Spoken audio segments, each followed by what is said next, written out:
C'est parti. Alors, welcome back from the coffee break. So now we start the core of the matter in terms of getting predictors for really actually making our predictions. I'll start with local averaging, so which are methods where you really don't, there is nothing to minimize and you just, well, we'll see how it works. Most of the predictors for regression in the supervised setting rely on empirical risk minimization, so in particular neural network methods. So that's what we will be focusing on in, say, starting half an hour. And then if I have time, I'll mention ensemble methods like random forest and boosting, which is something that is a bit of a meta approach to everything else, meaning that you can use those two first categories of methods with the boosting paradigm. So first, local averaging. I will consider k nearest neighbors, which is a method which is nice because there is nothing to optimize. And the idea is that really you're gathering things which are which look alike must be alike. So maybe let me write the algorithm and comment it. So the parameter is a number of neighbors, capital K, that you fix beforehand. So this will be a hyperparameter. Typically in machine learning, in many methods, you will have some free parameters to set up, and they will be set up by a validation procedure. And that's why I'm starting with local averaging, because it's conceptually simple and it really allows to understand the validation paradigm. So you have a certain number of neighbors. You have a training data set, which is a form, a certain number of couples, x1, y1 to x1, yn. And so for when you have a new input, x prime, what you're doing is that you are ranking all the data points according to their distance to x prime. So there is a certain function d, a certain distance function. We'll come back to it. And then you're reordering the points like that. So, I mean, you've identified the index I1 of x prime. So that's the index of the inputs in the data point of the data point that is closest to x prime. And then there is another one that's the second closest. So that's I2 of x prime, etc., until you have a k of them. Ik of x prime, x prime. So you sort all the, somehow technically you could sort, maybe let's go to n. You sort all the data points in increasing distance to x prime. Voilà. And so after that, you make your prediction as just averaging over the first capital K neighbors. So your prediction is y prime is one of the capital K, the sum of the y little k of x prime, or little k.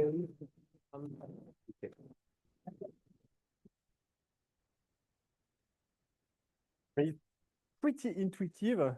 So you, among this large assembly of n data points, when you have a new data point that's not in that assembly, you take the capital K that look most like the new one, and you average out the labels for those data points. So it's really, there is some smoothness assumption here that if you change, if you don't change too much the input, you won't be changing too much the output, so it's reasonable to do that. Because the distance is measured. Yeah, no, I mean, so here the important that two parameters that you want in the method. The first one is the number of neighbors, and the other is the choice of the distance function. So, I mean, that's typically, it's extremely important. But of course, in high dimension, somehow all points are completely different. So,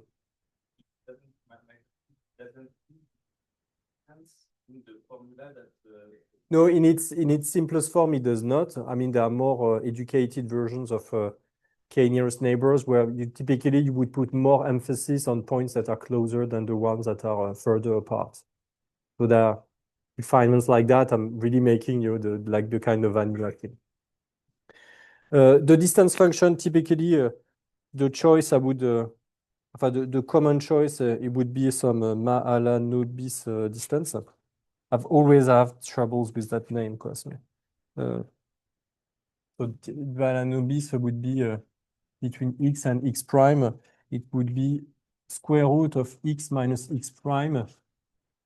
Some sigma, how did I call it? Sigma n minus 1, x minus x prime. Where sigma n is the empirical covariance. Empirical covariance of the data set.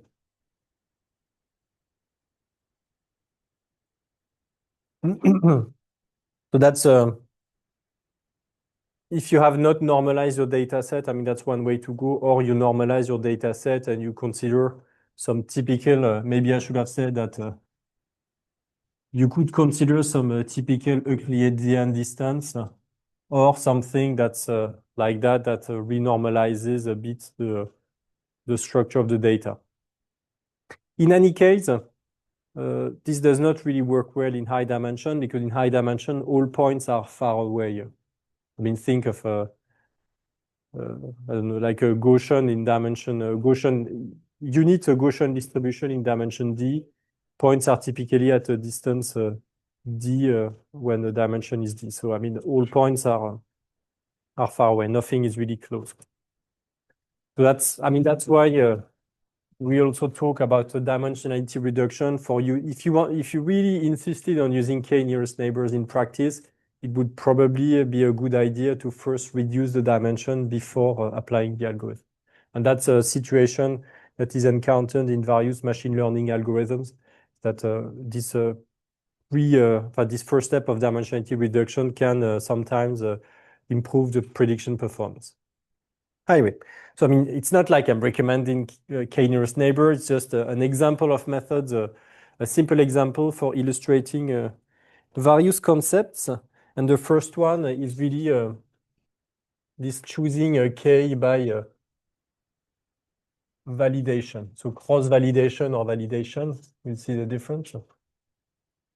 And so the typical thing here to do is that when you have a large data set, you really do like the ML, the orthodoxic way. You separate between an actual training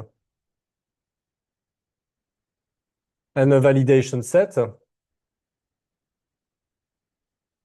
And you would plot a curve. So here as a function of numbers, function of neighbors, the validation error. So the validation error would be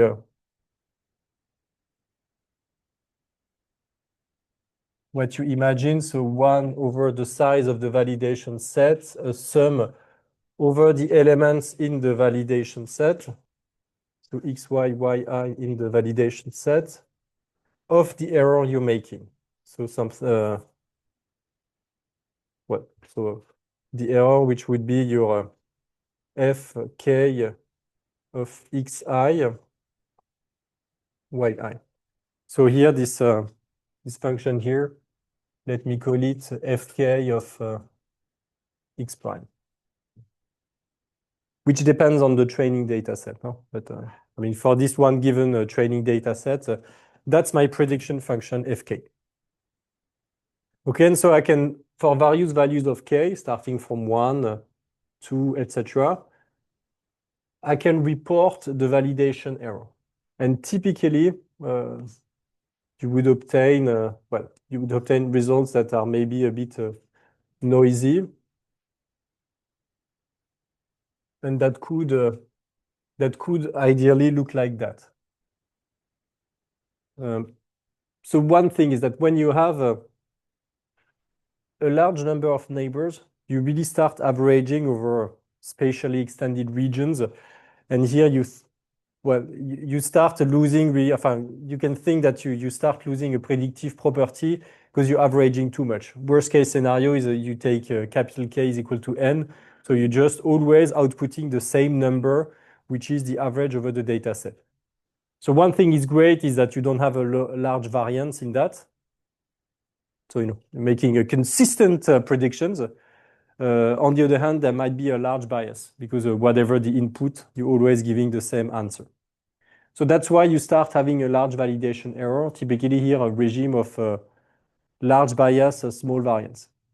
For k equal 1, you're making prediction, which can be really different. You slightly change the input, and then you're closer to another data point, and so you're changing the prediction. So here we're in a regime where we have a large variance in the here large variance, small bias, and here it's a regime of small variance, large bias. So when k equal 1, I mean, somehow you're tailoring too much to which data point you're close to, and then you have a large variability in the predictions you're making. So typically that's not good, and there should be a compromise in between, intuitively. And the way to really know what is the actual value of k for which you have the compromise. I mean, there are theoretical results about k scaling as the number of, I mean, I can give you one here, that theoretically, you know that the ideal k should be scaling as, where is it?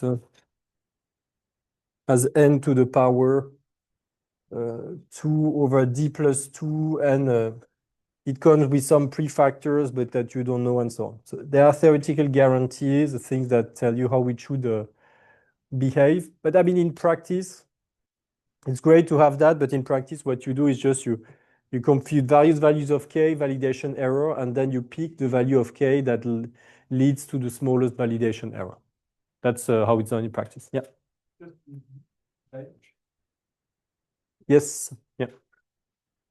Yeah, because typically the higher the dimension is, the more neighbors you will need. You see that here, when the dimension goes to infinity, k will be more or less n, and so I mean, I'd say it's pretty intuitive that you need more neighbors in higher dimensions.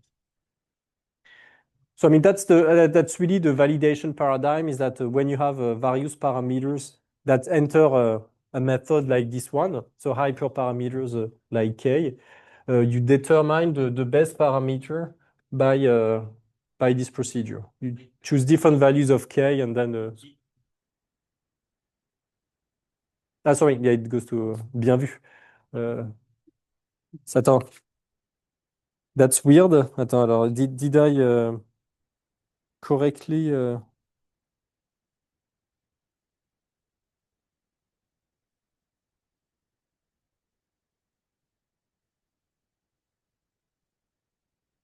Ah oui, mais I mean, there was a previous factor which was d to some power, blah blah blah. So I mean, it's I mean, there is something hidden here, which which is a bit okay. So let's forget about the d goes to infinity. Just say that, I mean, there are theoretical formulas which we should not take with parameters to infinity. But the message is correct. The higher dimension, more neighbors. Yeah, you need more neighbors. Yeah, that's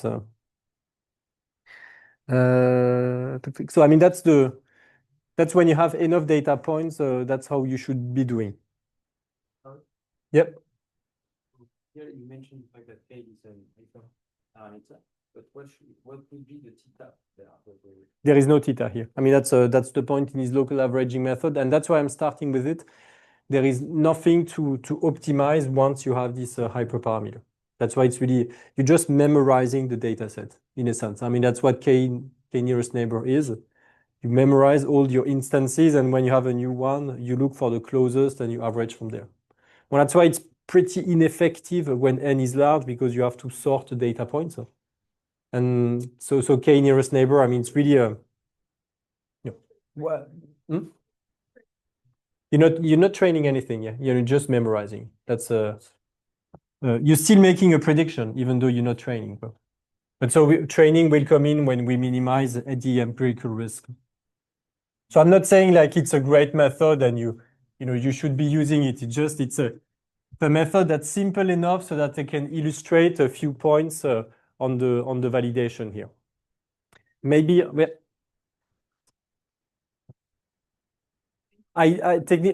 for me I do, yeah. So typically, depending on your choice of distance, you get different prediction functions, and so you can just compare them. So plot those curves.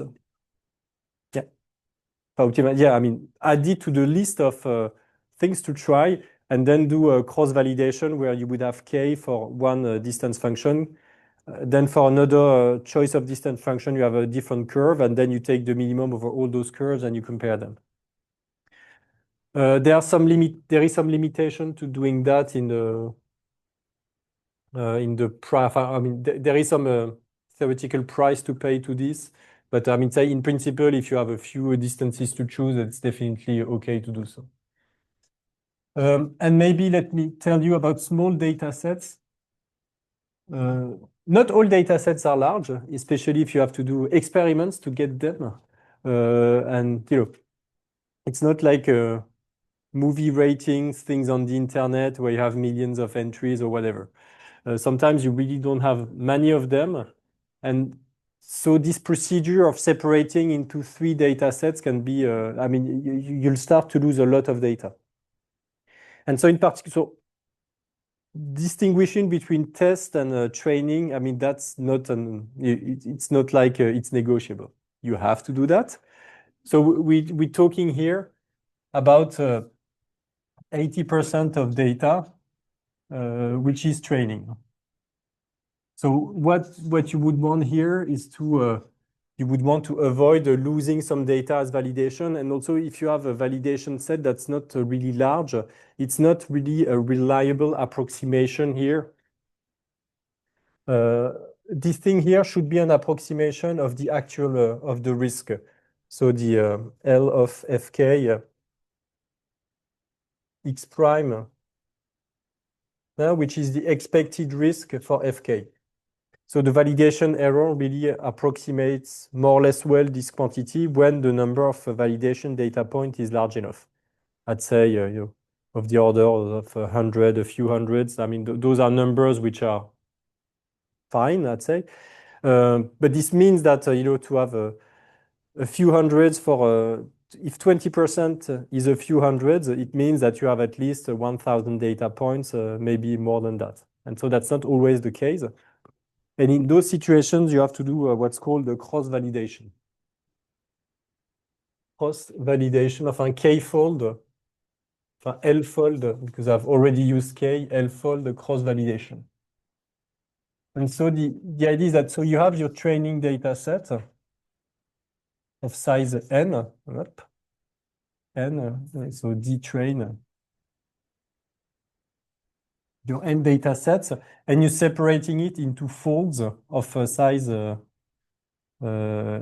over L. So here you have L folds. And let's assume that everything is integer. So here in this example, I've separated into 5 folds.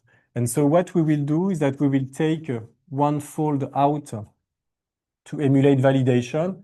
And so we will train on this. Train, validate on that. And after that, we change. We train on those ones. And we validate on that one, etc. And you do all the possibilities. So if I want to flesh that out in mathematical terms, it means that I'm computing some error, CV for a cross-validation, not a collective variable, which is I'm averaging out the errors I'm making here. So I'm considering the various folds. So here it corresponds to little l equal 1, here to little l equal 2. So it indexes the part of the data which I'm dropping to validate the data while I'm training on the other parts. And so I'm considering here some error, which will be D deprived from DL. So here it's the validation set, and that's the actual training set, meaning that what I'm measuring here, so when I have a training set and a validation set, will be the error on the validation set for points which are y hat g d train for predictions yj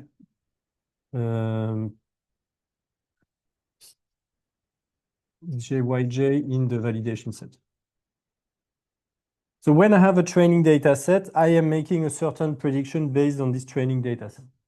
So typically for k nearest neighbors, it depends on the data points I have memorized and on which I will be basing my prediction.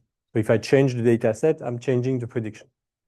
So here in a k-L-fold cross-validation, what I'm doing is I'm dropping a part of the data set, and then I'm making prediction based on what else, what remains, and then I'm computing the validation error on what I've dropped. So that's okay because I'm not using the validation to make predictions.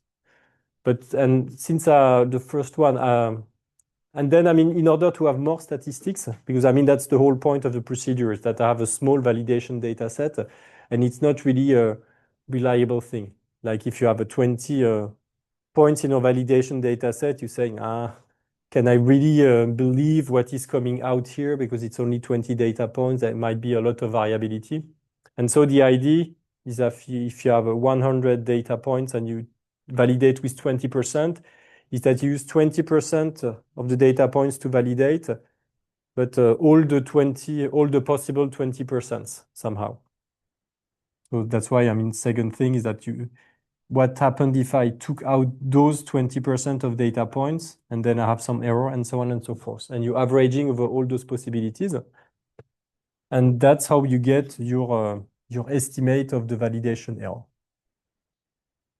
So you can do that for various values of L. I mean, typical choices, I would say, would be 5 or 10 or 1. Attends, 5, 10 or no, 5, 10 or L. So 5 of 10 is the usual L-fold validation when you really have typical sizes.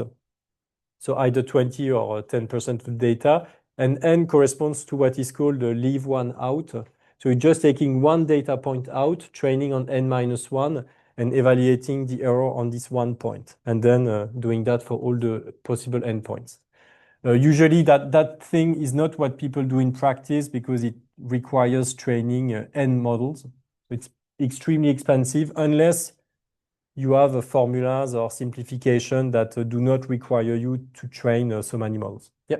How do you separate? Like S+3.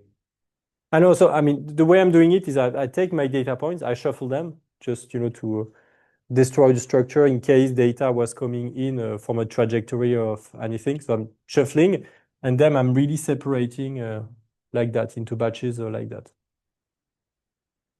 I mean, in practice, I'm not doing it. I mean, scikit-learn is doing it for you when you ask him to do cross-validation. That's what would be done. Yep.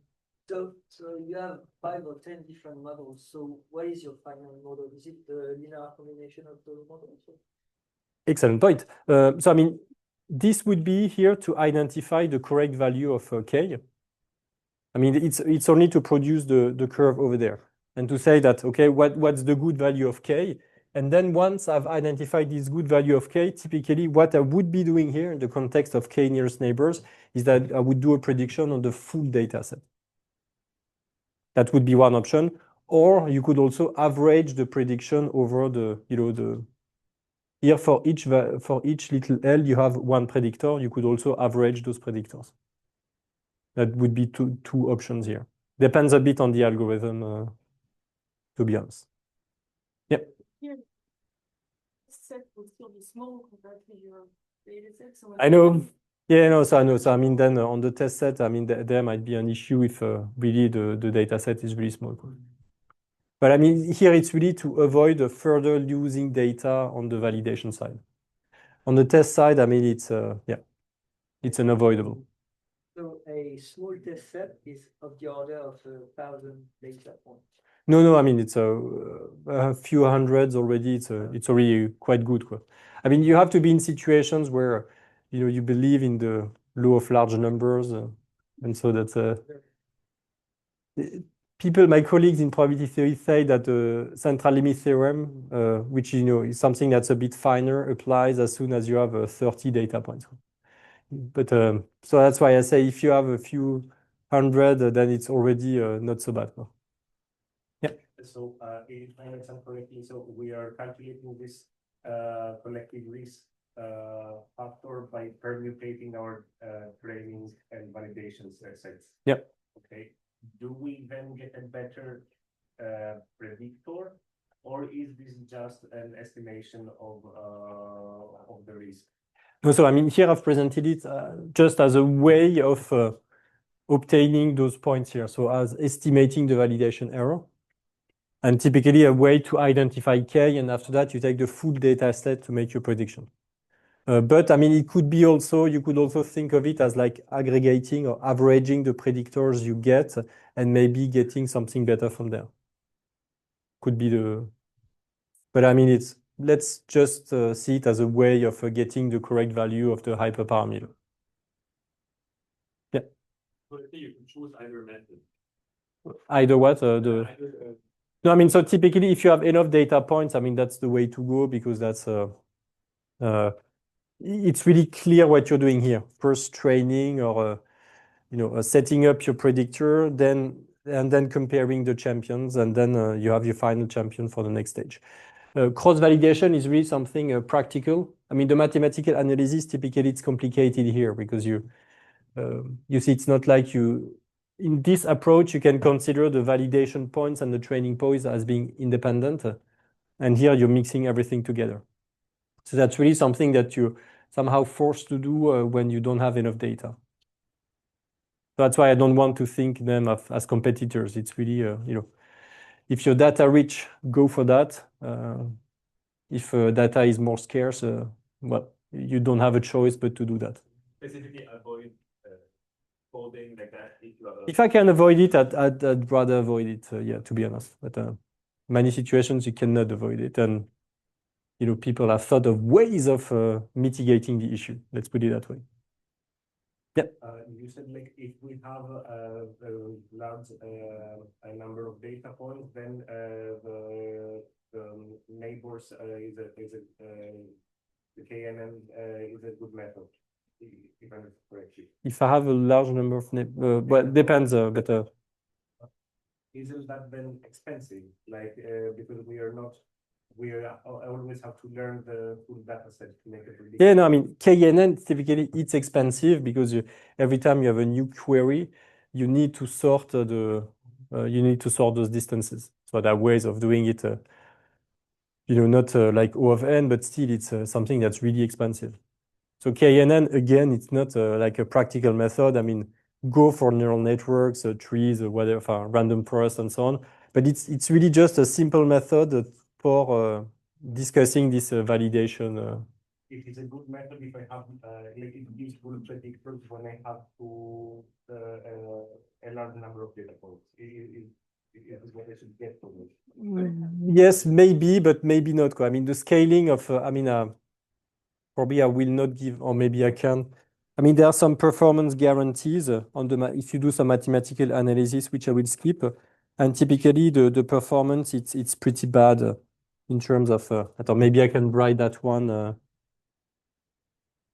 I mean, to motivate not using K nearest neighbors, which again I'm presenting here for pedagogical purposes in order to discuss validation.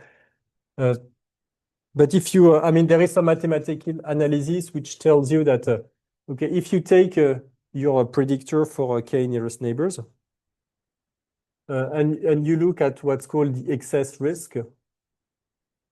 So it's how much you depart from the base risk. I mean, you know that this quantity should be non-negative. And then the question is, how large is this one? And the point is that to make the analysis somehow, and that's where it's we need to look at the average performance depending on the training data set. You've seen that the method I just erased, I mean, for one data set, you have one prediction. So let's think about, okay, if I have one data set, I have one prediction. And so I have one risk. If I have another data set, I have another prediction, and then I have another expected risk, and then I can average this over all the possible data sets. So that's this quantity here. And so somehow it tells you what's the average error you're making with nearest neighbors when you're averaging over both the various possible test points and the various possible training data sets. And so when you do that, there are some theoretical guarantees that tell you that, well, and here there is a prefactor which is related to the, bon, allez, je l'écris quand même, 8b squared. I mean, that's more for mathematicians, but 2k over n power 2 to the d. You get an error estimate like that. So b is a Lipschitz parameter of the base predictor.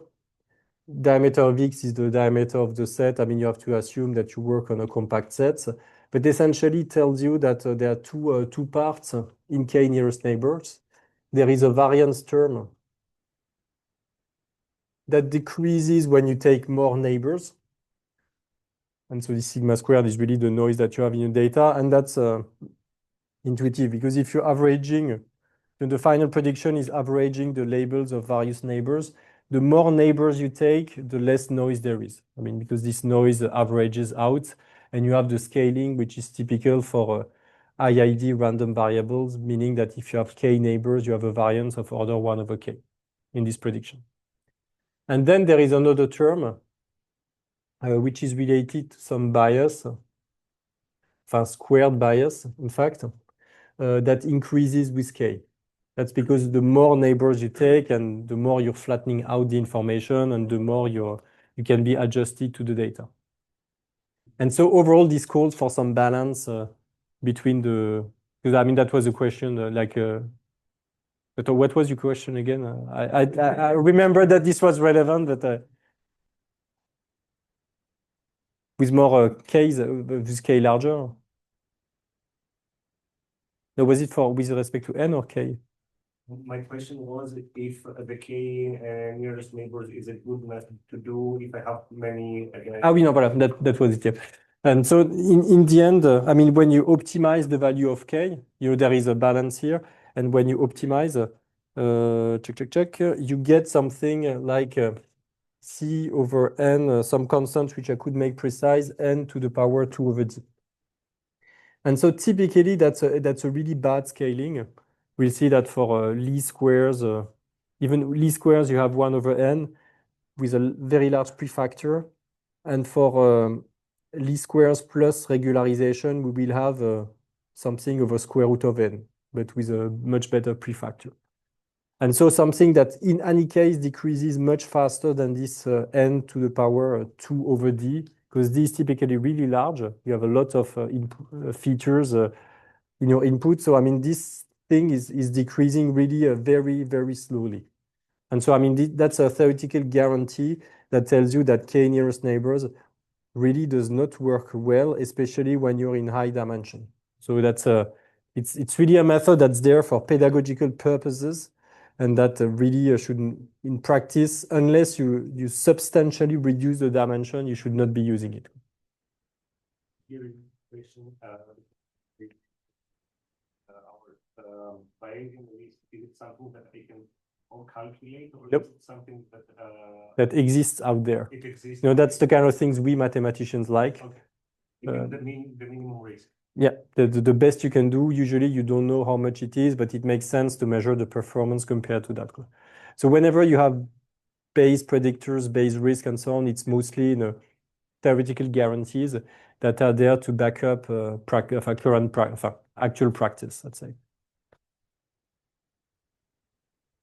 Question here? I mean, so the main point was just to illustrate this cross-validation on one example, a simple one. We'll see it coming out again now somehow for when we do a regression. Alors, tac.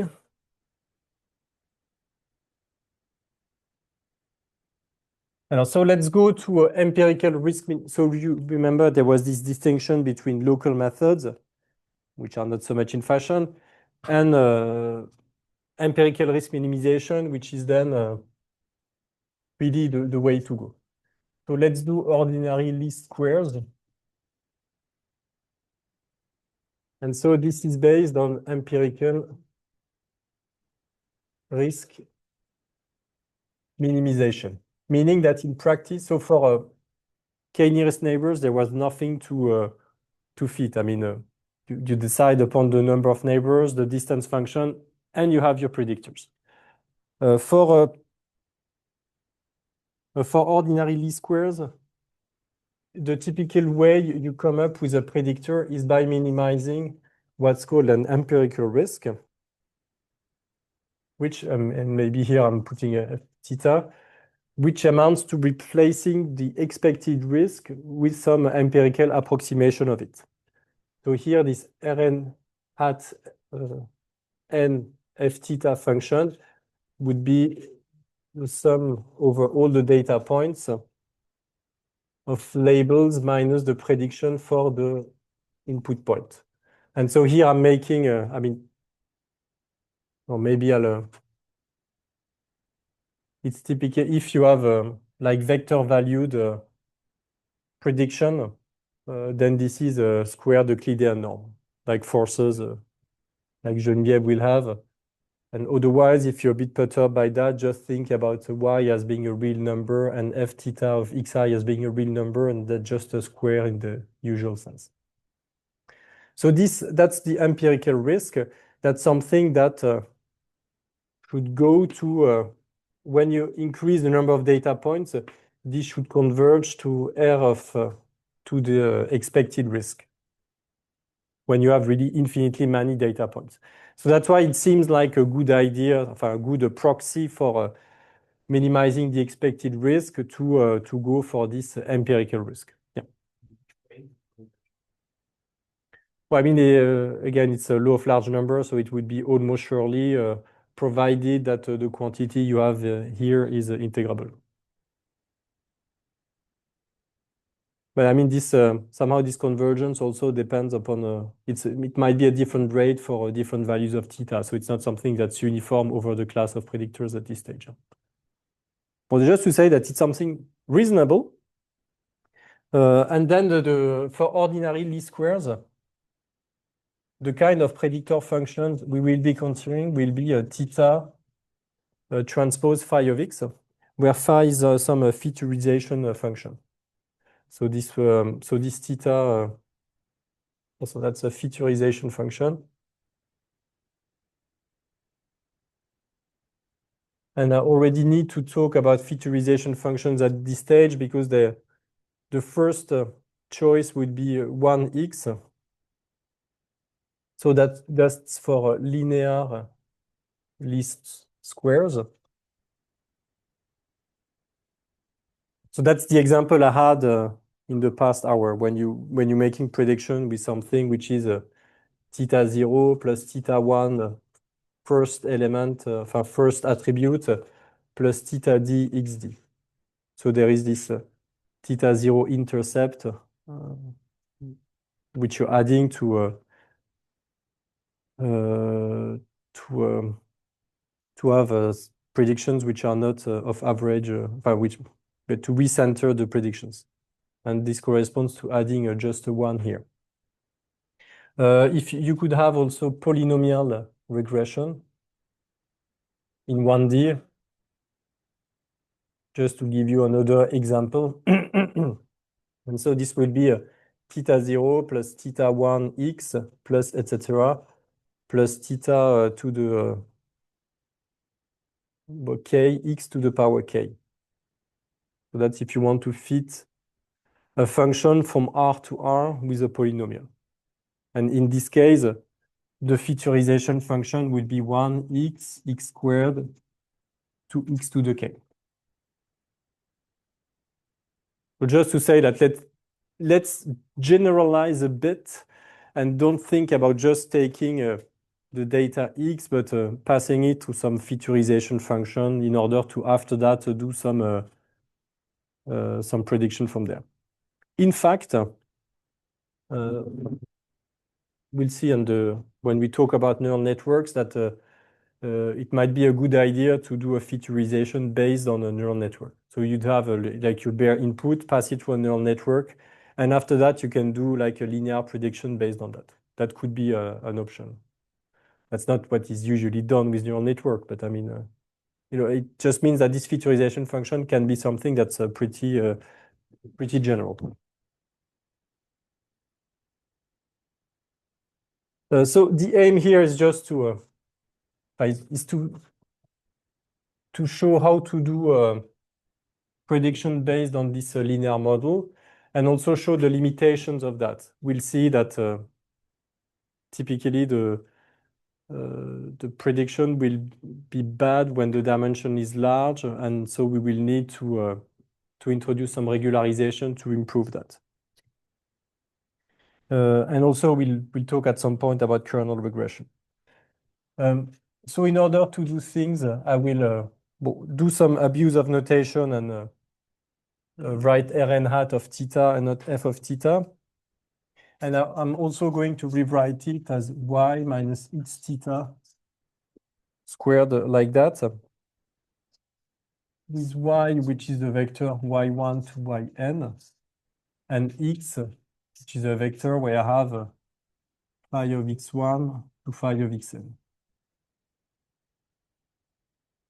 And so I will consider this to be of dimension n times d. So now d will be the dimension of phi, not the bare inputs, but it's really the phi of x, which will be of dimension d.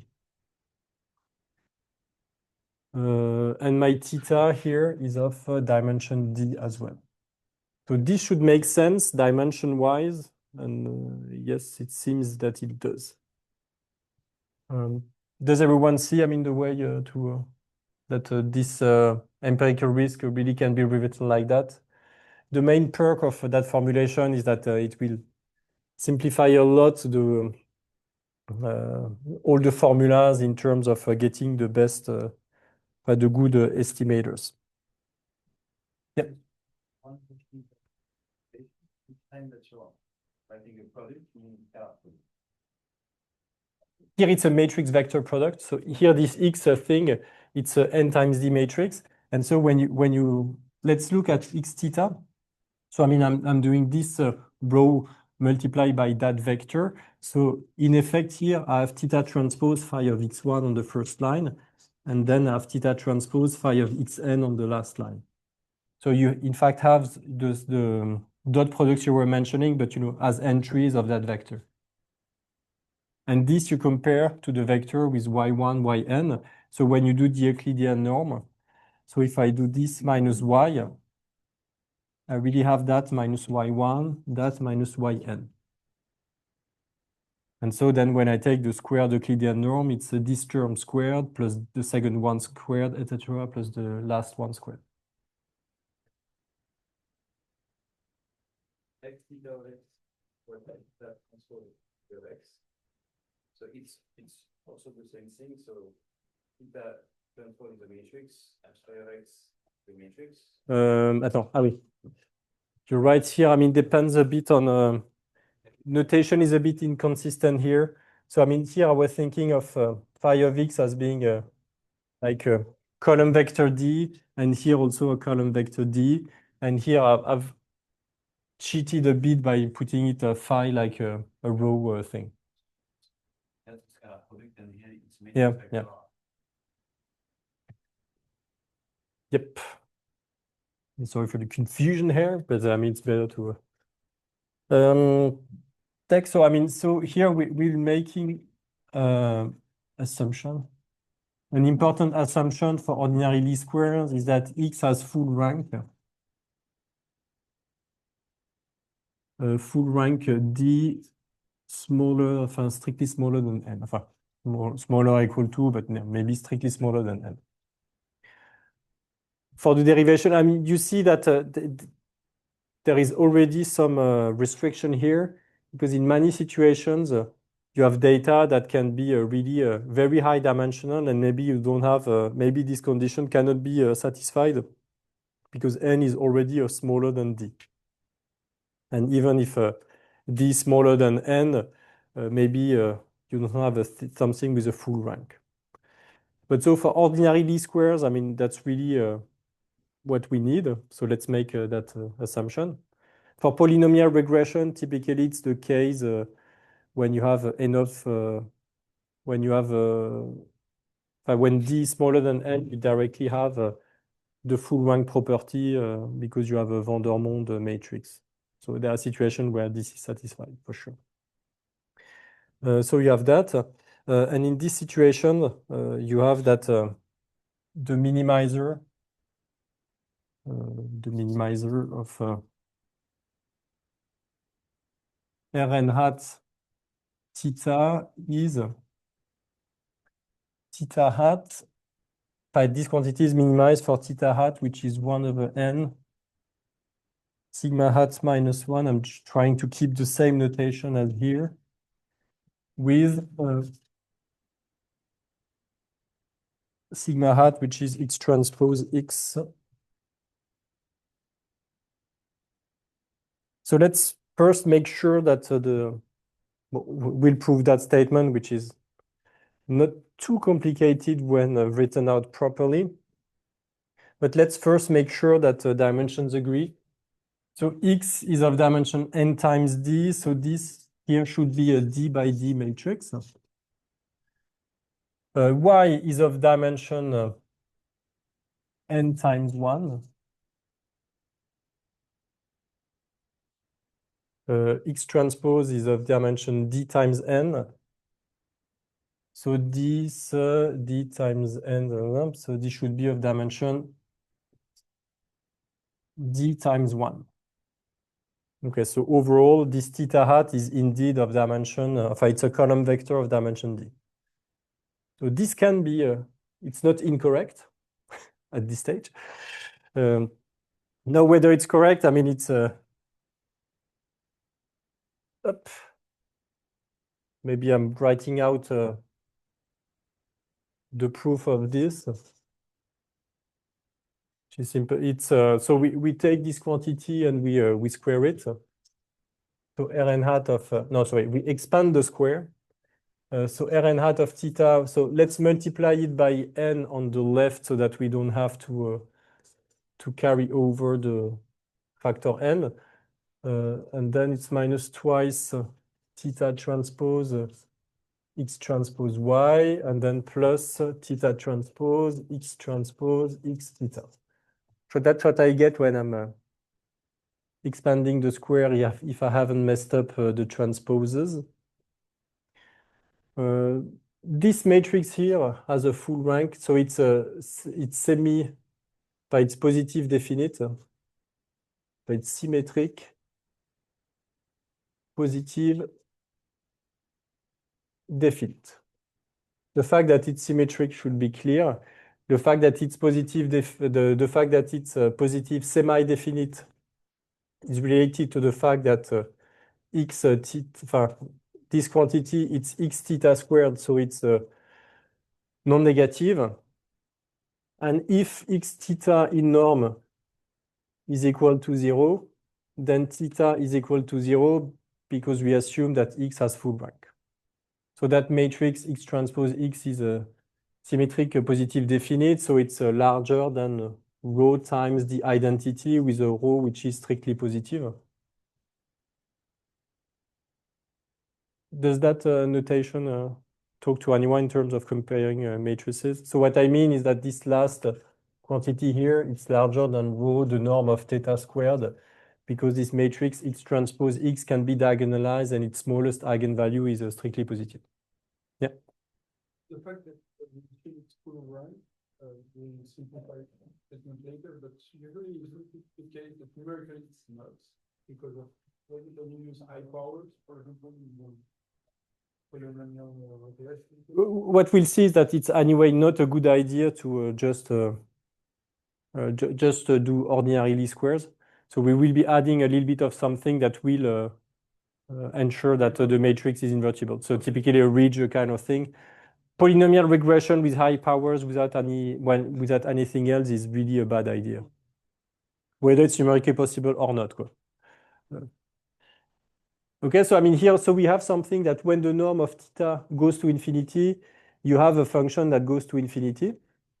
So you indeed have the existence of a global minimizer, and we can characterize it using the Euler-Lagrange equation. So computing the gradient and making sure when it's zero.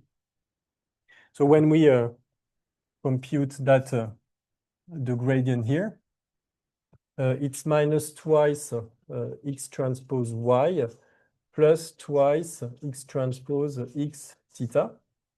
So that's the gradient. And when we want the gradient to be zero, and also maybe let me first call that the sigma hat, I probably should be dividing by n.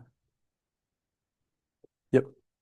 So let's divide my sigma hat here by 1 over n. The reason why I want to divide by 1 over n is that typically the entries are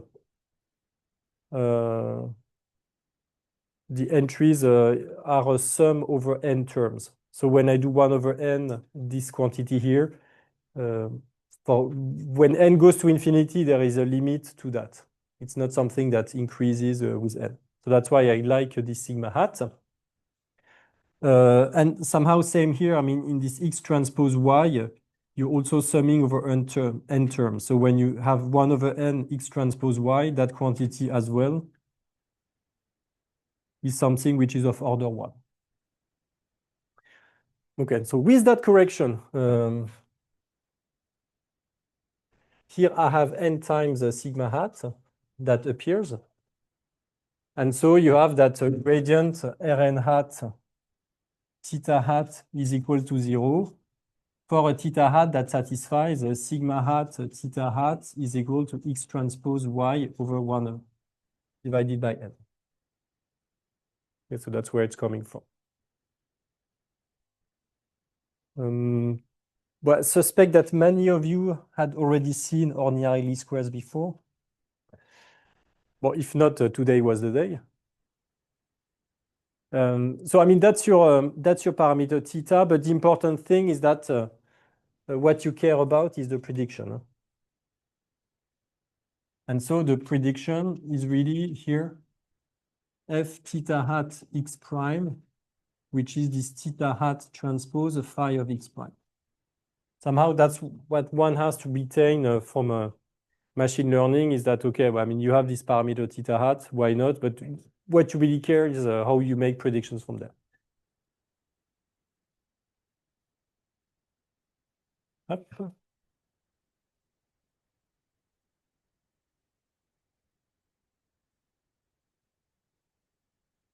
And so at this stage, it's not so clear why it's not a good idea, but believe me, in practice, it's not. And I mean, let's try to emulate an example on the board. Like if I have a second order polynomial function, and so I have various points. So various values of x, like x1, x2, x3, where I want to evaluate the function. And let's say I'm putting a little bit of noise. So the actual labels are sometimes a bit off compared to the points on the curve. And so typically, if you think about, if you have a certain number of points, maybe let's put a few more here, 3, x3, x4. Something like that. So I have a certain number of points. And originally, I had a polynomial of order 2, but I insist on fitting with a polynomial of order, say, I don't know, 10 or something like that. There's always a situation where you have a polynomial that really would go through the points, but maybe do something a bit crazy to go between the points. So I'm not claiming that this is anything realistic, this kind of red thing that I did. The point is that here, that if you a typical graph, when you consider a complexity and you look at the error, so I mean somehow the test or validation, the validation error.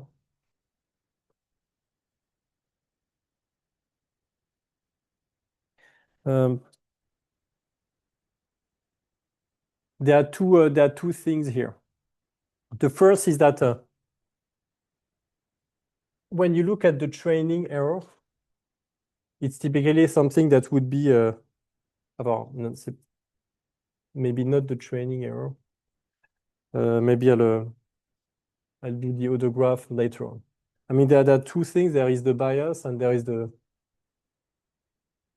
variance, and overall you will have the validation error as a sum of the two.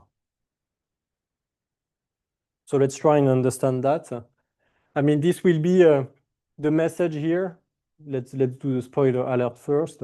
Is that somehow there is a trade-off in complexity, say order of polynomials, for which you have a best prediction. So you don't want a model which is, when you have a model that's too simple, say something that is of order 1.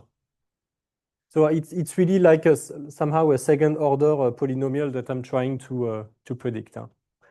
If I'm doing something order 1, maybe I will have something in yellow. So something that will be intrinsically poor because I cannot really capture the shape of the function.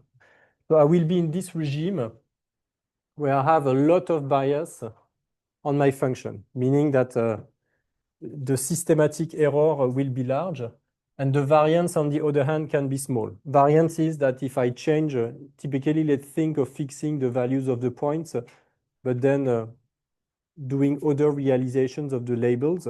The labels here in these situations would be y is equal to some theta star transpose phi of x plus some epsilon. So for each point, so I'm fixing the x's, and for each of them, I'm computing a label based on that formula. So with some kind of a random error. And so that's one data set. I'm doing a fit. I'm looking at my error. And then I'm changing the data set, so changing those random numbers for the perturbations. I have another prediction function. I'm looking at the error. What happens is that if I have a simple model order 1, I have something that's not so sensitive to this noise that I have on the data. And so that's typically why I have a low variance but a large bias. Now, if I have really complex models, like I have 10 points, and let's think about fitting by a polynomial of order 10, what will happen is that as you change a little bit the values of the labels, you will change a lot the polynomial, because the polynomial will make sure to go through all the points. And so typically, you will have an extremely large variance. On the other hand, because you're fitting a polynomial of order 2 by a polynomial of order 10, in principle, you completely decrease the bias. I mean, you have some model that can really predict exactly the function. So it's really this complexity trade-off that one should have in mind. So if the model is really complicated, it can have a really small bias because it can accommodate more or less any data, but a very high variance because if you change the data a bit, maybe you've accommodated the data too closely. So here we're really in a regime where we are overfitting the data. Okay, so that's the regime of the celebrated regime of overfitting. So it's in fact the noise in the data that we start to fit. And so when we change the data, the training data set, we change the noise, and so we change a lot the prediction. So we get a lot of variance from there. Yeah. Understanding versus bias, maybe if I can try to rephrase in the way, is it kind of the lack of flexibility and how the answer you're using? So I mean here typically the base predictor will be f star of x, which would be that function. You remember here in the base predictor was the conditional expectation of y given x, so it's really this f star function. which we're perturbing with a little bit of noise when we have actual training data. So when I'm talking about the bias, I mean, I'm saying that when I look at the expected risk, so this thing here, this f of x prime minus y prime squared, here I'm adding plus or minus f star of x in the middle, just to then I have a first quantity, which is f of x prime minus f star of x prime squared. Then I have my R star here, the base risk, and when you do a small computation. And the bias is this quantity here. I mean, it's how much you depart from the best prediction function. And the variance term, I mean, it's a bit more complicated to enter into that framework. It's when this prediction function f depends on the data set. Here I've done for like a fixed prediction function. That's the error I'm making, and that's the bias. And typically, if I consider my polynomial example, if I have a polynomial of order 2 and I'm trying to fit with a polynomial of order more than 2, if I'm minimizing over all polynomial functions, I can completely kill that term. You know, because I'm just keeping the first monomials and then setting everything else to 0. So that's to say that bias measures the performance of a family of models to correctly capture the base predictor. I would that with the variance squared inside. Here, okay, yeah, but it's, I mean, somehow it's something that, well, yeah. It's not a variance is really related here in the fact that the predictors we have depend on the data set. So here, if you look at that predictor, depends on theta hat, and the data set really enters here through y. For instance, if I'm thinking of fixing the x's and then having some label noise on the y's, here I have a predictor that depends on the training data set, on the noise that I use to generate the data set. So every time I have a new data set, I have a new prediction function. And the variance term measures how much the predictions are different depending on the data set that was used to produce the predictor. And so that's why I'm saying that when the model is more complex or you have higher degree polynomials, little change in the noise can really lead to dramatic changes in the predictor. And so more variance, but less bias because of that. Yeah. Can we see the bias?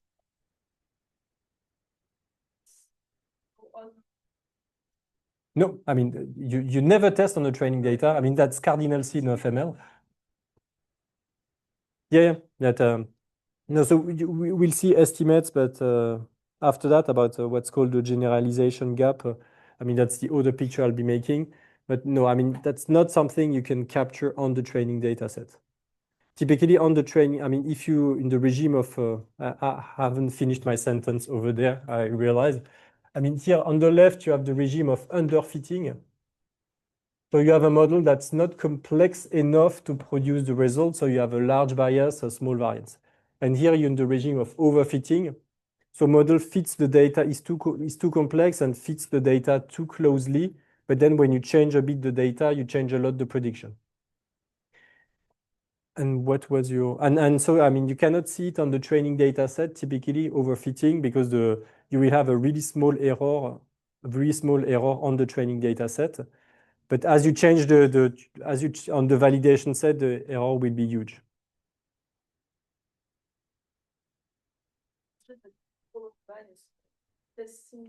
Yeah, sure, yeah. And that's why it's there is more to the validation error than just that part. And so the whole challenge is to have an idea of the two terms and to really identify the correct complexity for the number of data points you have. And that's where that's where the validation procedure is really important. So you really are fitting a model on the training data, and so that's somehow the bias part, and that's yeah, and it's related to that. It's not just that, but it's But typically you train on one side you fit on the training data, but then you evaluate on some other data in order to avoid this issue of overfitting. Was there a question? Yeah. There is a definition of overfitting, but the complexity basically is too much for my problem. Yep. Maybe it's always the question, but I don't understand. Like, I've heard like overfitting in the sense that I am not looking for the true minimum of the list, but I am trying to find another point, another set of data that minimizes the validation error and not. Sure. Yeah. That's yeah. Okay. I mean, that's really why here it's validation error and not training error that we. Is this the same? Like this kind of overfitting is the same as the. Yeah, but I mean the ways that in order to identify the correct model complexity, you're comparing predictors obtained by minimizing the empirical risk, so on the training data sets. So you're fitting them on the training data set and then comparing them on the validation set. And it's not because they do well on the training data set that they will do well on the validation set. That's the whole point. That's why you need this two-stage kind of procedure. Up. So I mean, there are some theoretical estimates which, for the sake of time, I cannot really go over, but essentially, we get to a result here, which is of that form for ordinary least square, that we have a validation error, which is here. We have a training error, which is there as a function of the sample size, n. So here there is a R star, which will be the. Well, typically, if I'm thinking of, if I wanted to do the mathematics here, what I would be doing is I would be considering this model with a x1 to xn fixed. And so just changing the labels for a given fixed point, say uniformly on a grid. And then you would be able to prove that this validation error is that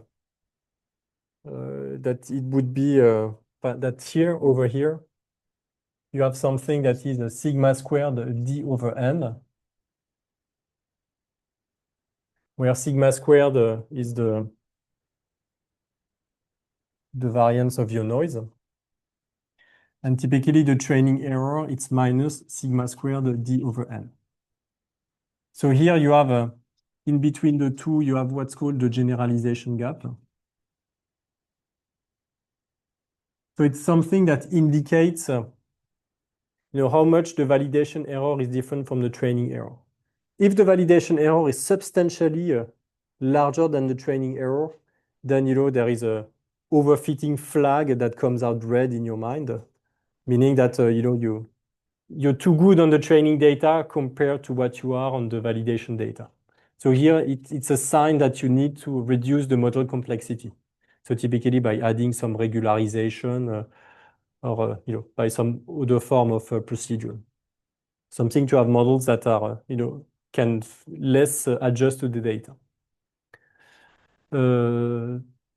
That's one thing. The other thing is that, as you see, when you increase the number of data points, you're typically limiting those issues of models which are being too complex. And so there's really a trade-off between N and D, and which in this example is particularly simple to see because you have this parameter D over N. So of course, I mean, this picture here is only produced in the situation when D is smaller than N, but it really tells you that somehow the two parameters work out in parallel. So if you fix a model complexity, say polynomial of order 10, at some point you have enough data points, you can really do predictions with a polynomial of order 10 safely somehow. But if you don't have enough data points, then really you should really limit the value of D according to the graph that's over there. So overfitting happens here in this region and is really materialized on that graph when you have this large generalization gap between the validation and the training error. And that's probably all I want to say about ordinary least squares. Because no one does ordinary least squares in practice for machine learning. So people really do really use regularization. And this really corresponds to minimizing a quantity like that.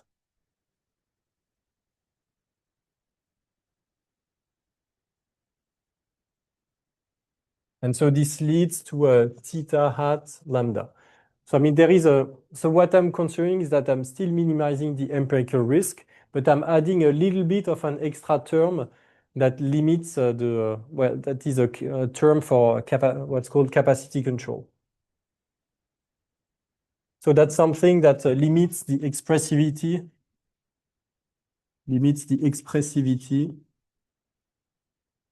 of the predictors.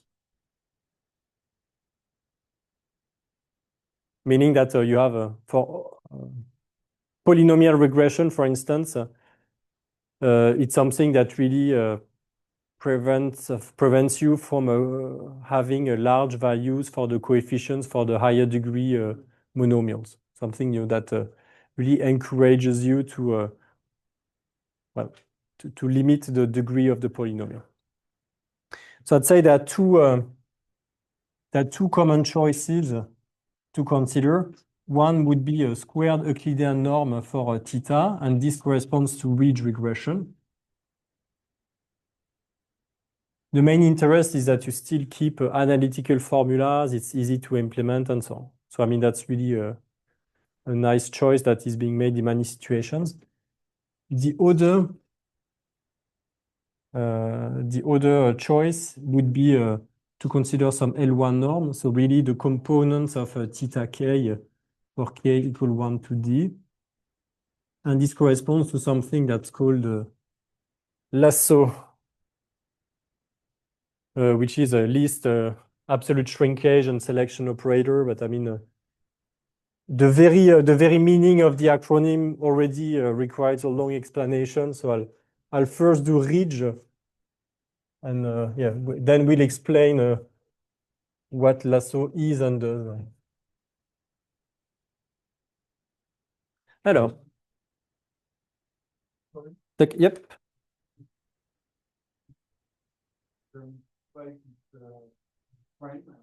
Yep. That will Yeah, I mean, so the size of the vector. no, no, excellent point. So I mean, typically, what one could think is minimize the empirical loss, but putting some constraints on theta, as you said. And so I mean, I would say that I could work on a problem like that. So minimizing the empirical risk with omega of theta being constrained. So like limiting it to the hypersphere or some other unit ball in some norm. No, inside here, I mean, it's really like smaller or equal, so inside what? No, so I mean, here the idea is really to limit the expressivity of the model. So I don't want, I want my thetas to be, the parameters theta to be small enough. And so I'm restricting the region upon which I'm optimizing. So and then I get, that's a way of keeping the model complexity a bit lower. And if you do that, I mean, this thing here, it's somehow the dual formulation. If you consider the Lagrangian associated with that, yeah. So that's one interpretation of the result, and I guess it's the most intuitive one to see this problem, like adding this extra term as like the dual or Lagrangian associated with a problem like that, where you restrict the minimization to a region of space. And so typically, if C is small, it corresponds to a large lambda, and conversely. Like restrict this region where theta is found. For example, if you are trying to optimize using a iterative procedure, maybe, but for global minimization, I'm not sure if we should want that. So I mean, so here the first thing is that this parameter C really limits the region upon which you're looking for theta, but it's a bit painful to do those kind of minimizations because it's a constrained one. So it's better to do unconstrained. So there is some duality to understand sometimes the two problems are equivalent if you have good conditional function. Why? Just to limit the expressivity or the capacity of the model. That's You might miss the values of theta that could be large, like that. I mean. yeah, sure. I mean, you will lose something. You will be less. You will have lower. The values of Rn hat of theta will be larger here. Typically, my training error will not be as good as when lambda is 0. That's clear because I'm somehow, you see it here, I'm not minimizing over the full space, but only I think it's rather that I extend maybe at first further in theta the expression, the general expression around some I don't know set of parameters theta that I think are good guess, and then I don't want to go too far from this.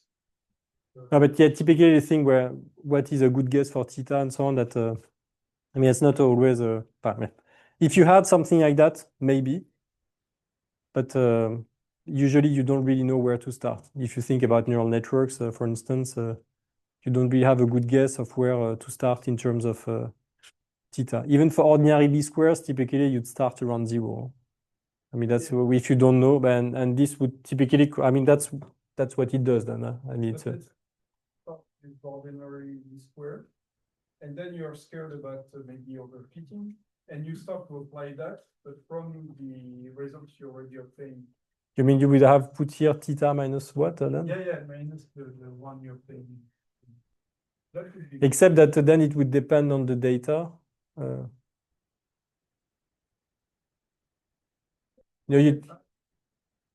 Yeah, so. Or maybe, but I mean, the way it's done in practice, I mean, it's really like that with adding this extra term to keep lambda small enough so that the idea being that if lambda is large, then you really have a model that's more complicated. If you think about polynomial regression, I mean, if lots of coefficients can be non-zero, then you have something that's really complex. But if at some point coefficients are 0, so that's a way of having a theta small, then you typically don't run into that issue. And we'll see with lasso, it will be particularly clear because it will automatically set lots of components to 0. So that's anyway, I mean, that's the way regularization is always done, is most always done in machine learning, because there is also dropout. And so there are some situations it's not done like that, but it's a typical way of doing regularization machine learning. And so typically there is an extra parameter lambda here that's non-negative. Here this function theta has non-negative values as well. And so in principle, for each value of lambda, you can find an optimal parameter theta hat of lambda and construct a prediction function based upon that. And then you use the validation framework to choose between those predictors to set up the correct strength of lambda. Because lambda, I mean, a priori, you don't know how large it should be, whether it's 10 to the minus 6, 100, you have no clue. So a typical way is to do some log grid in lambda and try to identify a correct value. Yeah. Validation error would not put that very. Yes, excellent point. Yeah. So I mean that's how you train it, and then you still validate on Rn hat. You still validate on with lambda equals 0. I mean that's really something only to change the training, but then your predictor, yeah, it's really on the validation set, because the aim is really to do good predictions on the validation set, and you have a metric to assess the quality of that prediction. So I mean, I agree that it's a bit counterintuitive at first sight that by adding an extra term, so by minimizing less well the empirical risk, you will do better in terms of validation prediction. So it's not really intuitive, but it's really related to that graph here that you want to identify this model complexity trade-off, and so somehow the ideal thing in the middle. So first option, so ridge penalization. So theta hat in this case. So probably I'll just do bridge and we'll do lasso tomorrow. So it corresponds to that, solving that problem. So we've added that term here. And so you can do somehow a very similar computations to what we've been doing. And you find that in fact, this is -1 X transpose Y. So with the same notation as before, you really work out the minimizer as being that vector. Same drill as before. I mean, you could compute the gradient, set it to 0, and then you obtain that. First remark is that here you no longer need capital X to be full rank if lambda is positive. So that's the first benefit of regularization, is that you can go to regimes where you have lots of attributes, lots of dimensions in the input, and maybe not enough data points, which is something that can happen. The other benefit, this one, I mean, it's written in terms of theoretical estimates. Let's write theoretical guarantee. So in an ideal world, I'd have to have you do this hands-on on polynomial regression and really identify the value of lambda, and you would really see by yourself that it's much better to have some value of lambda, and that somehow it decreases a lot the higher order monomials. Otherwise, I mean, here in terms of theoretical guarantees, what I can say is that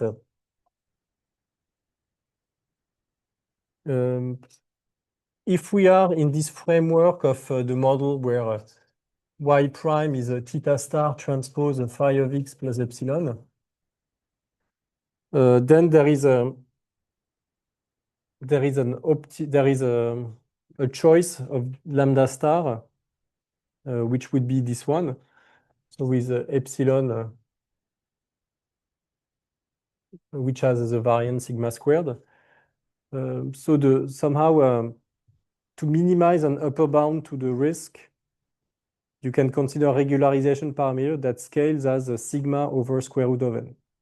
So here the first remark is that when you increase the number of data points, you reduce the need for regularization.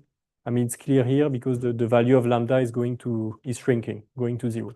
So regularization is something that's really needed when you don't have enough data points. That's one thing. Here, the trace of sigma hat, that's typically something that is of order square root of d.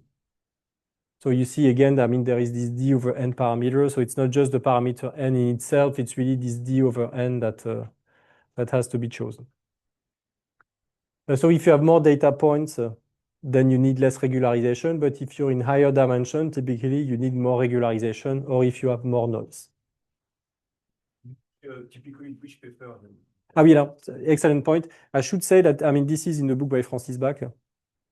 It's really, I don't have the chapter in mind, but it's most of those estimates, I mean, the theoretical estimates are from there. For the more practical side, like describing the algorithms and so on, it's usually the book by Murphy I'm relying upon. It's in the, I mean, on the website, there's a list of references. So I'd say practical side, Murphy, theoretical estimates, Francis Bach, and theoretical estimates, typically, we will have only for least squares and so on. After that, well, you won't see so many theoretical estimates. And then in this situation, you have that the average, but that the expected the excess risk averaged over the data set. Let's write it in averaged over D train. So I'm considering one training data set. I have a predictor. So with the value with lambda star. So I have one training data set. I have a lambda hat, a theta hat of lambda star. I'm making predictions based on that. I'm computing the error. And then I'm doing that for lots of data sets and averaging. So it's this quantity here in the middle. And then this is smaller than sigma trace of sigma hat, the star 2. The important thing here is that it's something that decreases as a square 1 over square root of n, but with a prefactor that's better.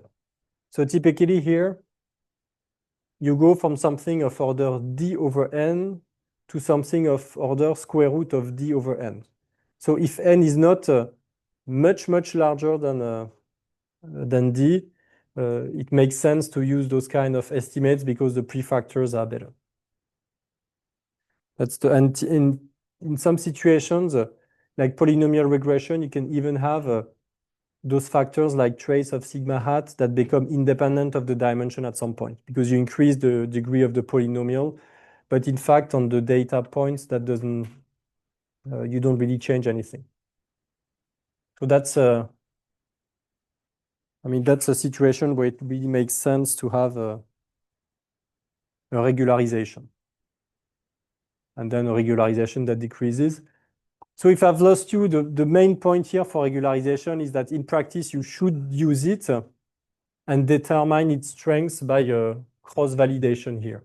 And so best case scenario, it will automatically tell you that the value of lambda is small and maybe you don't need regularization.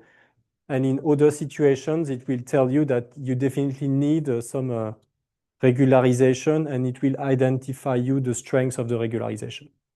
Yep.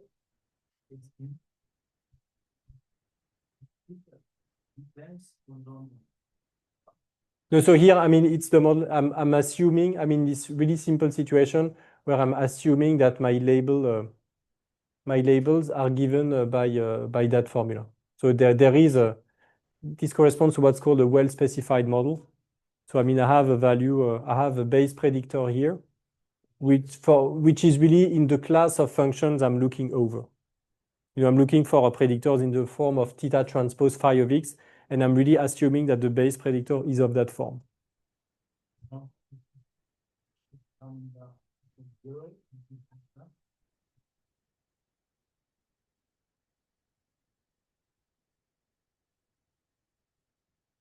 I mean, here, if I was the base, so I mean, again, that's the base predictor here.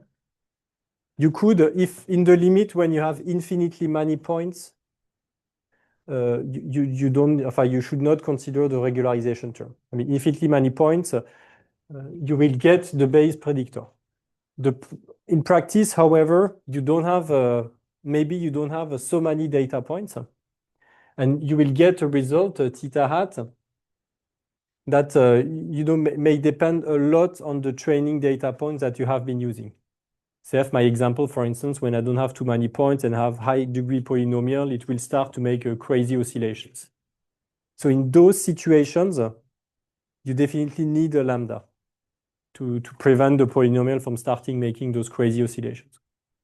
So I mean, somehow the regularization is there to cope for the to cope for the fact that you don't have many data points. It's really in regions here when you have this large generalization gap between the training and the validation error. That's a sign that you need regularization. I don't know whether that answers the question.